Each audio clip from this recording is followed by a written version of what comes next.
Alright, hit the button. That means I'm making a video. I believe that's... Oh, deer just leaped in front of the path there.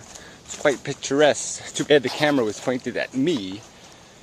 Because you would have maybe perhaps enjoyed it. I don't know. Leaping deers, I don't know. Really shouldn't do much for us when you think about it. But anyway, that's irrelevant. Sam Harris guy. Yeah, I meant to make this video a while back. He's that atheist guy. I kind of like him. But yeah, we do mimic a lot of the same rhetoric. And, we've gotten there from obviously different places. I'm not, it's like, yeah, I saw him the other day talking about religion. And he was kind of using my jargon that religion is really the first science. And it's just bad science. That's all. It's ill-informed. And, yeah, he didn't really put this part the same way I do. But, yeah, the big mistake was, it's just its unwillingness to evolve as a science. The dogma was too powerful. And I guess it was too easy to deny the truth, of what the facts or where the facts were leading. And so the dogma was more powerful as a standard. But maybe that's the whole point, is that it started off as a science, and the science became a standard. And everybody wanted to live under that standard. They wanted to believe it was as they have described it. And change is always a bitch. So, but anyway, I guess I just wanted to clarify that I'm not, repeating him, and he's not repeating me. We just came to the same conclusion in parallel, so to speak. Anyway, but it is sort of an important thing to understand that religion isn't a separate thing. It's a philosophy. And we just have to understand where it came from and what glues it into the current conversation. And the only glue it has is tradition. Religion only survives in an unfair competition. In a fair competition where, the parents are nothing, where people aren't brought up in it, religion's going to lose. It's going to be a tiny minority of people that are going to gravitate to religious belief once they understand certain biological and physical facts. Once they know the stars aren't just little sparkly pieces of glitter. But anyway, moving on. There was some other Sam Harris related thing. Oh yeah, he does this little thing. He wrote a book on it. I did watch his TED Talks, and anyway, on the subject of basically this idea of an objective morality, or an objective framework of ethics. And of course I like that idea, that we can logically deduce these things if we establish just perfectly rational premises wherein that we understand that sentient creatures are capable of experiencing enjoyable and unenjoyable experiences, and that it's good to have enjoyables and bad to have unenjoyables, and then you just kind of work out the math kind of thing, the equation. My disagreement with him and the way he phrases it is like Conference Report. He uses this word thrive. Thrive. And that's that's going to fail for me right away, because every human has a very different definition of thriving. They have a, certainly we can lump us into classes of human and groups, that generally fall into this category or this category of what it is we feed on. What is our definition of what we want? Some people want to live to be really old. Some people just want to have exciting experiences. They don't really care about how long they have them, just that they have them. Other people just want something in between. Enough years and a little bit of peace and quiet. But yeah, we're all kind of after a different thing. And so thriving doesn't really work, because the ethics are going to be completely distorted and broken. I mean, I wouldn't thrive in a multicultural city or something, because I find it irritating to the senses. I find it obnoxious to have to speak, broken languages to communicate. And yeah, I like things with a consistent habit and style and mannerism, where there's little chance of misinterpretation, of misunderstanding, because there isn't as much diversity. I'm not saying diversity should be outlawed. I'm not saying you abolish it. I'm just saying, for my personal preference, I don't thrive in chaos. I don't like noise. I don't like slop. Yeah, I just don't like it. I might live in it, but I don't like it. Yeah, so I'm not going to thrive if those parts of the thing are going to be embraced. And I guess I'm just saying that this is where the whole thing gets really complicated, because, like I say, some people, they don't mind spending a few $100,000 on healthcare. It's for them a priority, and for me that's not a priority. Accepting death would be a much more efficient expenditure of resources and energy than trying to insanely resist it. And I guess that's just how you define the insane part. Yeah, take out an appendix, use penicillin. I mean, there's lots of goods in the medical system, but these extreme and extraordinary procedures, highly technical, dozens of surgeons, very complicated recoveries, there's just no cost to benefit analysis that will work on that kind of crap. And so I would argue that in that objective utilitarian ethical scheme, yes, it would be thriving for people who value sucking every drop out of life, but it would be detrimental and destructive to people who value quality over quantity, that kind of equation. So that's where this sort of breaks down, I guess, is what I'm conceding, is that until we establish or make the argument for a more concise, explicit definition of value, thrive just isn't going to work. So, I mean, I sort of argue that the bottom line is beyond perception or qualification. The absolute truth is, we might not like the idea of it, but a dog's orgasm might be just as meaningful as yours. That the pleasure itself, it doesn't really matter how you derive it. It just matters that you experience it. That's not so much the story of the soap opera, just that there is a story. It doesn't matter whether, the woman's, got D cup breasts or C cup breasts.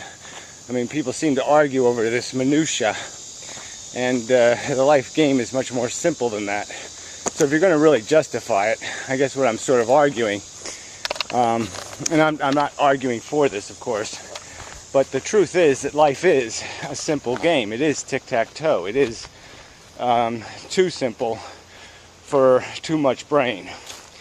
And you're better off being stupid if you're going to live.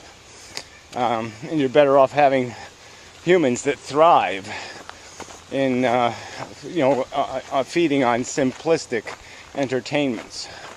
No need for the sophistication. I mean, it's a truth. Right, another interruption video. Yeah, I'm walking backwards just to make the interruption more interesting. I decided I would walk backwards. It's kind of an interesting thing to do. Just kind of watch life run away from you there. Oh no, it's getting further away. I can't reach it anymore. But because I have a brain, I know that's just an illusion and everything will be just fine when I turn around and walk in the proper direction. Yeah. So, I don't know if there's anything interesting here. Can you see anything over there? Huh? I don't know. Is there anything interesting over there? Oh, there's stream. Yeah, it's sort of interesting. Okay, well, anyway, so I think that's enough of an interruption. Whew. There. Yeah. Yeah, lovely day, sky and such, trees and such. Yeah. Yeah, alright. So, yeah, so, I mean, get back to what you were doing, video and such. And I will continue what I'm doing and whatnot. Feeding on simplistic entertainments. No need for the sophistication. I mean, it's a truth, you know. I mean, you go to some fancy, elegant ballroom dance or something, or you could go to a dirty, smoky pool room bar, and then you could take a survey and see who's laughing more or who's more comfortable, more relaxed. If you did that statistically or something, you'd probably find out that, you know, the people spending 50 cents per laughy moment versus the other people spending $10 per laughy moment.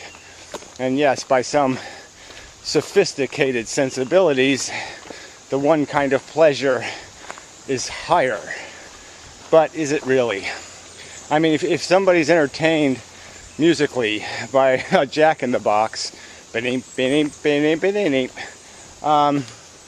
yeah, what's the difference than somebody who's listening to the raw nuances of what chords are being played on the accompanying piano to the orchestra, you know, and whether the violins are a pure B flat or a C unflat. I mean, you know, what good is it to have high-minded taste and sophistication when the bottom line is happy is happy, miserable is miserable? And if you're going to be miserable because you feel the pee under your mattress, it doesn't, pee and mattress don't really go together. But you get, you know, this old story about the picky queen or something. But anyway, yeah, I mean, the higher sensibilities are really just extravagant waste. I mean, I'd personally like to think it mattered, but that's only because I'm going to defend my sensibilities, not because I can really defend it rationally. Yeah, game of croquet is, you know, played by 7-year-olds is probably just as meaningful as the British Open in terms of what's taking place among the players. So I guess the argument would be, if you're going to do this stupid life thing, keep it simple, stupid. You know, keep everything motivated for little straight lines. What the fuck happened here? I don't know. Spooky, spooky. Something wet its pants really bad. Holy shit. What the hell is this? I don't get it. It's not natural. God done it. This is weird. Yes, it is, Gary. Very weird. Ah, the field is doing it. How is the field doing it?